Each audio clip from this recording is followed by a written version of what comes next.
रामकृष्ण हरी मंडळी, आजचा ब्लॉग काहीसा वेगळाच आहे. आणि ना मी सांगू तुम्हाला, आजी सोनियाचा दिनू वर्षे अमृताचा धनू, तशी गत झाली होती आमची आज लातूरकरांची. कारण की ना एवढा म्हणजे कधी न बघितलेला ना कधी न बघण्यात येणारा असा सोहळा जो इथं झाला ना पादुकांचा माऊलींच्या, बापरे. जसं की ने तुकोबारायाने म्हणले, गोरोबाचे मडके गडले, कबीराचे शेले विणले आणि भगीरथासाठी आणली स्वर्गाहून. असं ते जे आहे की नाही, तसंच माऊलींनी आमच्यासाठी केले लातूरकरांसाठी. त्यांच्या पादुका इथे येणं आणि एवढे दिवस इथे राहणं आणि त्यांचे रोज दर्शन होणं आणि असा डोळेचे पारणे फेडणारा असा सोहळा डोळ्यांना दिसणं, बापरे. म्हणजे कितीतरी पुण्यच केलं असणार आहे आम्ही, म्हणून त्याच्यामुळं हा सगळा सोहळा अनुभवता येतो. आणि इथं बघा आम्ही आलो होतो खंडापूरला. तर मुलांनी गंध वगैरे लावून घेतले. आम्ही निघालो होतो भल्या पहाटे 4:30 वाजता, परंतु इथे थोडं पोहोचलो आणि मग थोडा थोडा उजेड व्हायला लागला आहे बघा. आणि जसा उजेड व्हायला लागला ना तशी गर्दी वाढायला लागली. आमचं दर्शन अर्ध्या तासाच्या आतच झालेलं होतं.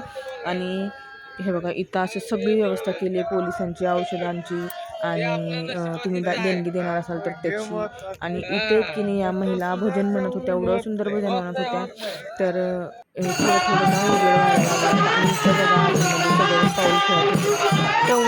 जेवढा सगळा मंडप आहे ना तेवढ्यामध्ये तेवढंच कानावर पडत होतं फक्त ज्ञानोबा माऊलीचं काम. इतर काही समजत नव्हतं, काही ऐकत नव्हतं. डोळ्यांना माऊली दिसत होती आणि कानामध्ये माऊलींचा आवाज फक्त नावाचा गोगोच जात होता.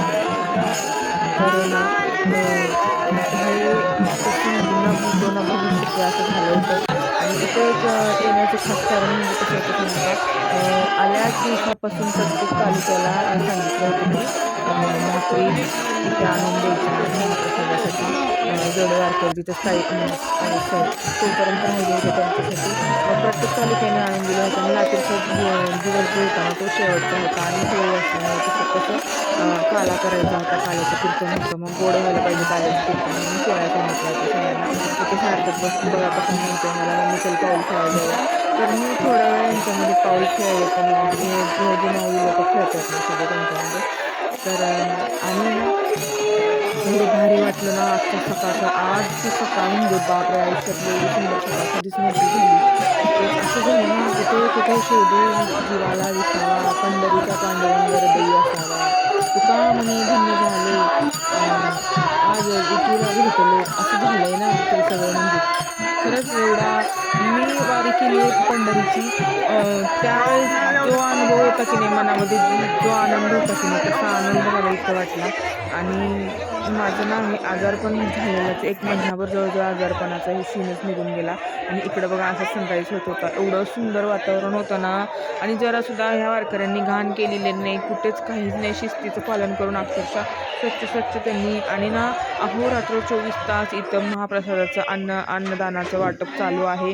जे कोणी बाहेरून येत आहे, जे कोणी कुणालाच नाही म्हणण्यातच नाही येत आहे, सेवा एवढी छान केली ना इथं ना. यांची एक सिस्टीम दाखवावीशी वाटली मला, की ज्यांनी कोणी पोळ्या आणून दिलेत ना त्याची नावं यांनी लिहून घेतलेत की काउंटिंग होण्यासाठी पोळ्यांच्या. मला ते तुम्हाला मी पोळ्या दिलेत हे नव्हतं मला दाखवायचं, परंतु ते त्यांचं जे होतं ना म्हणजे सिस्टीम ती दाखवायची होती. आणि इथं बघा ह्यांनी हात न लावता स्वच्छतेने अगदी हायजीननी त्या बर्फी जे स्वीट त्यांनी केलेले होते ना ते तसेच्या तसे पॉलिथिनने उचलून तसेच्या तसे त्या ट्रेमध्ये ठेवले होते.